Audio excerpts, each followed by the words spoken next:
क्योंकि मृत्यु शब्द ही बढ़िया सुनने में नहीं आता है। सज्जनों, जब कोई दिल्ली बंबई से चलता है, बाय ट्रेन है, बाय एरोप्लेन है, या पैदल किसी भी तरह आ रहा हो, जब वो अपने घर पहुंचता है तो घर आते आते उसका वस्त्र पूरी तरह गंदा हो जाता है। उसका सफेद वस्त्र यदि पहना है तो बिल्कुल काला हो जाएगा। महाराज, मैला कुचैला। अब वो व्यक्ति जब घर आया, अब यदि अचानक उनकी पत्नी कह दे कि स्वामी जी भोजन कर लीजिए, अब तुरंत आए हैं, पहले भोजन करिए, फिर कपड़ा खोलिएगा, नहाइएगा, फिर फ्रेश होइएगा। पहला आदमी कहेगा नहीं देवी जी, पहले हमको अपना वस्त्र बदलने दो, पहले स्नान ध्यान करने दो, फ्रेश लगेगा, उसके बाद मैं भोजन करूंगा। इसमें परेशानी की बात क्या है?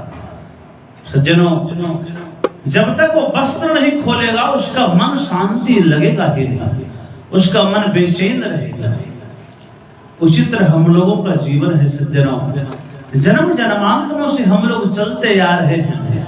आत्मा, यह जीवात्मा जो आपके अंदर आत्मा बैठी हुई है, उसको जब लगता है कि आपके कर्मों से आपका वस्त्र, कौन वस्त्र? एक कर्म रूपी आपका जो वस्त्र है, इस चोला यदि गंदा हो गया तो आत्मा को पसंद नहीं। बढ़िया घर सबको पसंद होता है, खराब घर किसी को पसंद नहीं। तुरंत वो चोला को छोड़ देती है और पुनः एक नया वस्त्र धारण कर लेता है। जिस तरह हम लोग बम्बई से आए, नहा धोकर नया कपड़ा पहन लिए, चकाचक नजर आते हैं, उसी तरह आत्मा इस शरीर को, जीर्ण शरीर को छोड़ देती है और नया वस्त्र को धारण कर लेती है। कई लोग कहते हैं पंडित जी वो तो बात ठीक है, लेकिन अब कोई 10 वर्ष का ही बच्चा है महाराज, दुनिया छोड़ देता है, और फिर अनेकों बीमारी से ग्रसित हो जाता है।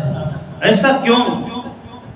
सज्जनों, 10 वर्ष के बच्चे को भी हम लोग देखते हैं, किसी का किडनी फेल है, किसी का कुछ न जाने क्या क्या।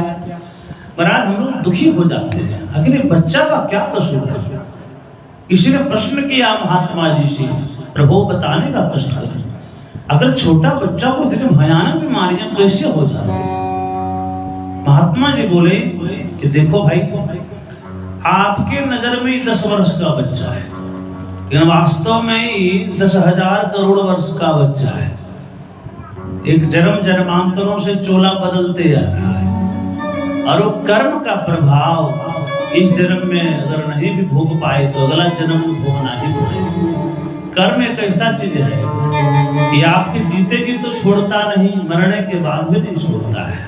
अगला जन्म भी लीजिएगा, उसमें समय भी नहीं छोड़ेगा, बदलाव अपना लेकर ही रहेगा। जो आपने कर्म किया उसका चुकतापन भी आपको करना ही होगा, चुकाना होगा। तो वही बात है सज्जनों। तो ऐसा आत्मा कर्मों के द्वारा, आपकी विषय वासनाओं के द्वारा जब आपका चोला गंदा हो जाता है, वह आत्मा जो परमात्मा का अंश है उसको छोड़ देती है, वह नया चोला धारण कर लेती है। क्योंकि चोला यहीं पर रहता है, कपड़ा का क्या वैल्यू? कपड़ा कोई पहनेगा तभी तो उसका महत्व है, तभी तो नजर आता है कितना सुंदर है, नहीं तो कपड़ा किसी काम का है। तो उसी तरह शरीर है सज्जनों। तो जातना देहमावृत्य, तो अंगुष्ठ मात्र का शरीर जो है यमदूत उस शरीर से निकालते हैं, और तस्व जातना देहमावृत्य पाशेरबद्धवा गले गला। पाशेरबद्धवा, जब पास उसके गले में फंसा करके जबरदस्ती महाराज बलात्, और कहता है कि चलो सज्जनों, जब कोई मरता है ना, मरने के बाद उसको विश्वास नहीं होता कि हम मर गए। जैसे मान लीजिए अचानक कभी कभी देखते हैं हम लोग, जीव बैठा है, बैठे बैठे खत्म हो गया, तो मरने के बाद वो जीव जैसे वहीं पर रहता है, उसको विश्वास नहीं होता है कि हम तो यही हैं, ये सब रो क्यों रहा है। तो वो अपना शरीर को देखता है, मेरा शरीर तो हम है। तो उसको विश्वास नहीं होता है कि भाई इतना रोने की क्या बात है, हम यही हैं। वो पुकारना चाहता है, वो बोलना चाहता है आपसे, बेटा हे बेटा सुनो, मैं यहाँ हूँ बेटा, देखो मेरी तरफ, क्यों रो रहे हो, कुछ तो बोलो मुझसे। लेकिन बेचारा वो तो उसको आप देख नहीं सकते, मेरा अवयव है, कोई उसका अवयव नहीं है, आत्मा का स्वरूप ही ऐसा है। वो सब कुछ देख रही हैं, सारा कुछ अवलोकन कर रहे हैं, लेकिन आपको नजर नहीं आएगा कि वो क्या है, कैसा है, कितना बड़ा है, बड़ा दुखी होता है। तो उसके विश्वास के लिए शरीर को जल्दी से जल्दी जलाया जाए ताकि उसका मोह टूटे कि नहीं आप मर चुके हैं। सज्जनों, तो इस प्रकार से अंत में उसका जो मोह का पास है वो टूटता है और कर्मों के अनुसार जमदूत उसके गले में जब पास लगा करके यहाँ से लेकर के जाते हैं। सज्जनों, शीघ्रम परचलन दुष्टात्मन, जिस समय खींच कर लेके जाता है ना, उसमें पुकारता है बेचारा, अरे बेटा सुनो, देखो ना काला कलूटा कौन है जो लेके जा रहा है, अरे बेटा, अरे पत्नी जी कहाँ हो तुम, देवी जी इधर आओ, अरे सदैव कमा करके दिया, अभी कोई लेकर खींच के लेके जा रहा है, अरे हमसे कोई ऊंचा आवाज में बात नहीं किया, आज गला में पास लगा करके कुत्ते की तरह खींच के लेके जा रहा है, अरे तुम लोग कोई बचाने वाला है, क्यों नहीं आ रहे।